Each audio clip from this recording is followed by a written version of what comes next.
Қонаев қаласындағы тез тамақтану орталықтарының бірінде өрт шықты. Кешқұрым уақытта кенеттен басталған өрт лезде бүкіл ғимаратты шарпыған. Куәгерлердің айтуынша, сол сәтте нысан ішінде болған келушілер мен қызметкерлер сыртқа шығып үлгерген. Абырой болғанда адам шығыны жоқ. Оқиға орнына жедел жеткен өрт сөндіру қызметі жалынды 7 минуттың ішінде ауыздықтады. Мамандардың жедел әрекетінің арқасында от көршілес орналасқан өзге нысандарға өтпеді. Айта кетейік, жыл басынан бері облыс аумағында 152 өрт оқиғасы тіркелген. Біз әдеттегідей жұмыс жасап жатқанбыз. Бір кезде түтін шыға бастады. Не болғанын түсінбей қалдық. Сыртқа қашып шықтық. Содан кейін өрт сөндірушілер келе бастады. Бүгін Алматы облысының 112 пультіне Қонаев қаласында Сити Плюс ауданы маңында орналасқан тез тамақтану нысанында өрт шыққан туралы хабарлама келіп түсті. Құтқарушылардың жедел әрі үйлесімді әрекетінің арқасында өрт 7 минут ішінде оқшауланды. Сондай-ақ жалынның жақын маңдағы қоғамдық тамақтану нысандарына таралуына жол берілмеді. Өрт 30 шаршы метр аумақты толық сөндірілді. Зардап шеккендер жоқ. Өрттің шығу себебі анықталуда.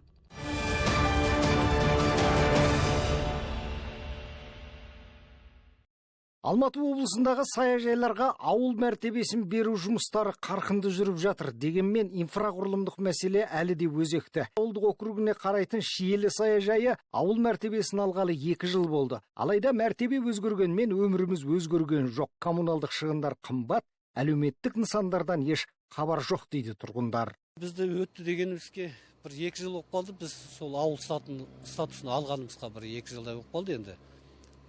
Алғанымен сол сөзбен ақ тұр ғой қазір енді. Бізде не энергосбытқа да барып көрдік, РЭСқа да барып көрдік, мынау электроэнергияның бәрін өткізейін десек, өтіріктен кеп бір-екеу кеп қарап кетті әйтеуір. Ол кеп кеткенде 1 жыл болып қалды. Міне өткіземіз деп жүр енді. Бізге мектеп керек, аурухана керек, амбулатория керек өзімізге жеке мына жерге. Балаларға мектеп болса, мына бір мектепті уже мен балалардың бәрі осы мектепте оқиды, немерелерім бәрі.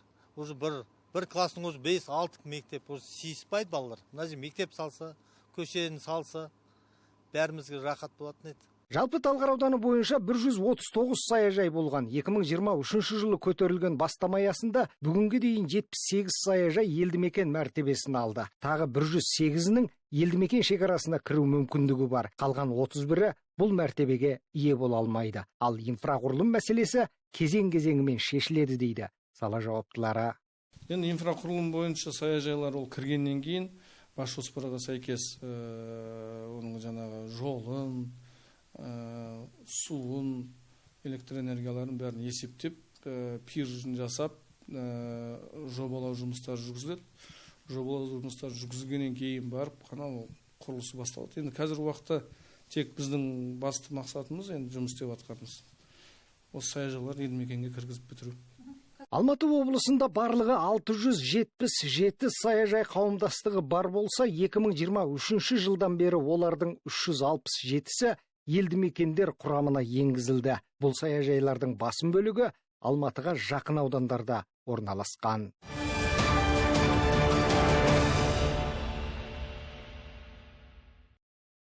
Әз Наурыз ескінің жаңаратын, жаңаның жанданатын мезгілі бұл тұста қазақ халқының күллі адамзат өркениетіне қосқан өз үлесі, яғни ұлттық қолөнер туындылары мен төл дәстүрі, сондай-ақ спорттық ойын түрлері кеңінен насихатталады.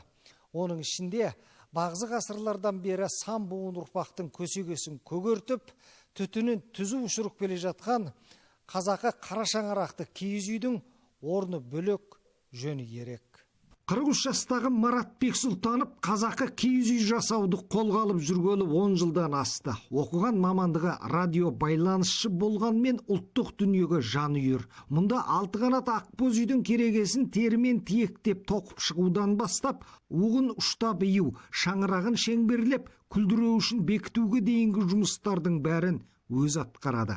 Ал киізіне келсек, киізді тура солай 4-ке бөлінген, туырлық, үзік, түндік, сосын есік түндік дейді. Ал кереге келетін түс киіз, шаңырақтан түсіп тұрған шашақтар, басқұр, иінбау, желбау деп аталатын жіптері, сосын әдемі қылатын, сондай біздің қазақша дизайнерский оюлар. Киіз үйдің ағаш қаңқасы мен үзік туырлық түндік сынды киіз жамылғысынан бөлек толып жатқан ішкі баушуы бар. Олар мүлде қарабайырда қарапайым үлгіде болмайды. Барынша ою-өрнектер мен ұлттық нақышта байытылып, басқұрлар өрнегіне әлемдегі барлық түстер түгел дерлік кірістіріледі. Әрі бағалы жүн жіптермен тоқылады. Одан бөлек керегеге ілінген кестелі тұмарда киіз үйдің маңызды бір әшекейі саналады. Көз сразу түсу үшін әртүрлі светтен жасап жатырмын. Бұл жерде бұның мағынасы сол жаңағы көз тимесін. Көздің бәрі осыған түседі да бәледен, жаңағы көзден, тілден сақтайды. Мұндағы киіз үйлердің диаметрі 4,5 метрден басталып 12 метрге дейін тапсырыс берушінің қалауымен жасалады. Орташа бір киіз үй 4-5 күн шамасында дайын болады. Ал соның ішіндегі ең үлкені қабырғаларына жылтқыш панельдер пайдаланылған мына панорамалы, яғни заманауи ақылды киіз үй. Бұл біздің қиялымыздан туындаған үй деп айтсам болады.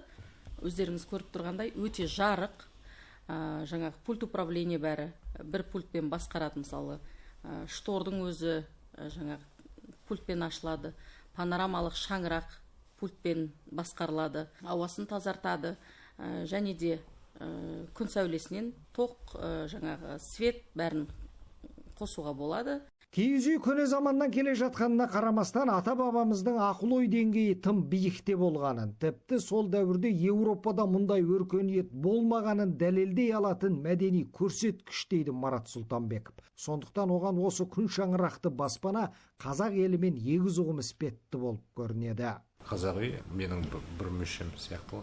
Оны ұмытып кетсек, оны тарихымызды да ұмытып кетеміз. Өте ерекше конструкциялы. Бәрін айтып жүрем, нағыз трансформер. Ол бұрынғы қазақтың біздің юртамыз. Марат Сұлтанбеков бұдан бөлек ескіден қалған сандық кебежелерді де жинап жүр. Бүгінде елдің әр түпкірінен сатып әкелген 90-ға жуық коллекция жиынтығы бар. Ол қазақ аналарының киелі саусағының табы қалған бұл жәдігерлердің де уақыт өткен сайын бағасы арта береді деп біледі.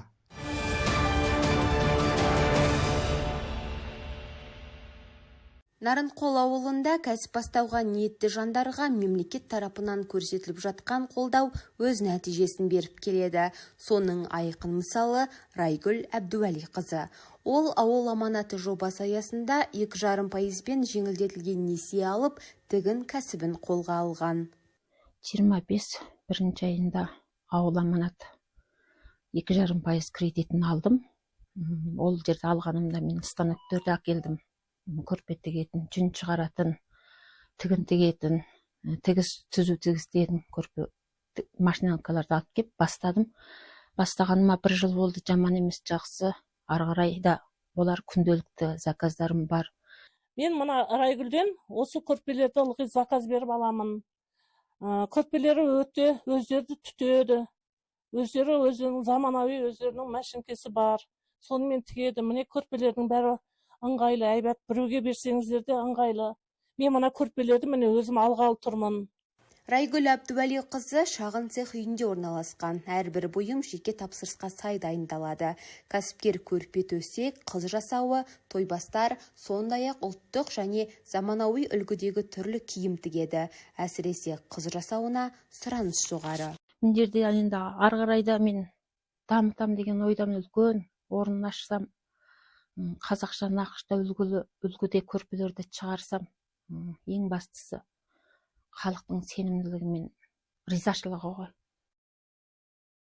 Өнім сапалы болу үшін табиғи шикізат қолданылады. Жүнді сырттан дайын күйінде алмай, өздері түтіп өңдейді. Бұл тауардың экологиялық тазалығы мен төзімді болуының кепілі. Сонымен қатар заманауи құрылғылар да кеңінен қолданылады. Сіздер көріп отырған мына кереметтің барлығын Райгүл Әбдуәли-қызы өзі тігеді. Бастысы ниет пен мүмкіндікті қосқан кезде нәтижеде нақты болады. Мемлекеттік қолдауды тиімді пайдаланған кәсіпкер бүгінде өз кәсібін дамытып, еңбектің берекесін көріп отыр. Бұл ауылдағы кәсіпкерліктің қарқынды дамып келе жатқандығының айқын көрінісі.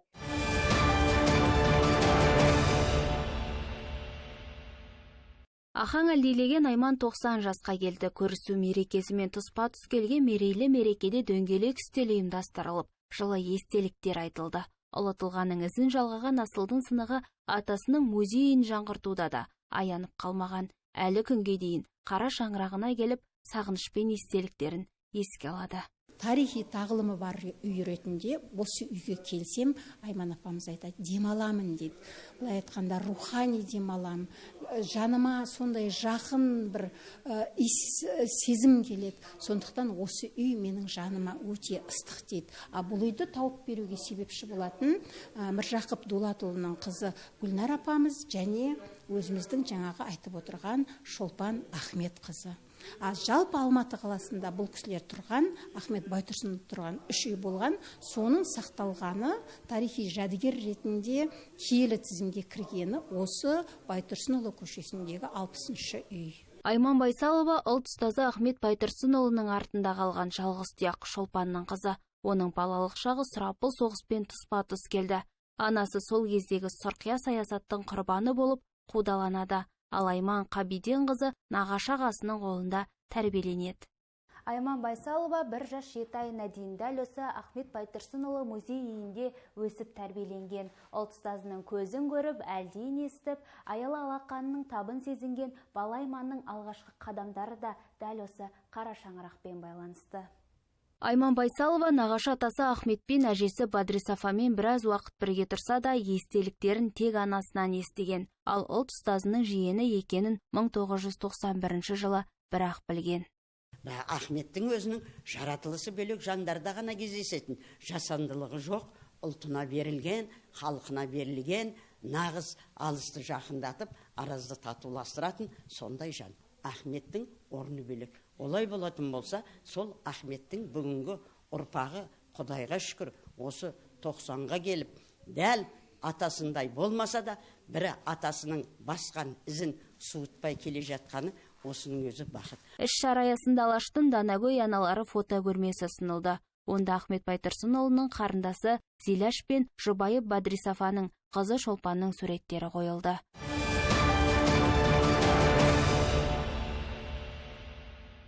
Желіде діни ағымдар туралы жарияланымдар жиі таралуда. Арасында адамдарды адастыратын жат ағымдар да жоқ емес. Әсіресе балалар мен жасөспірімдерді алда барбайтындар көбейген. Осы мәселенің алдын алу мақсатында облыста ата-аналар мен тәрбиешілерге арналған түрлі семинарлар өткізілуде.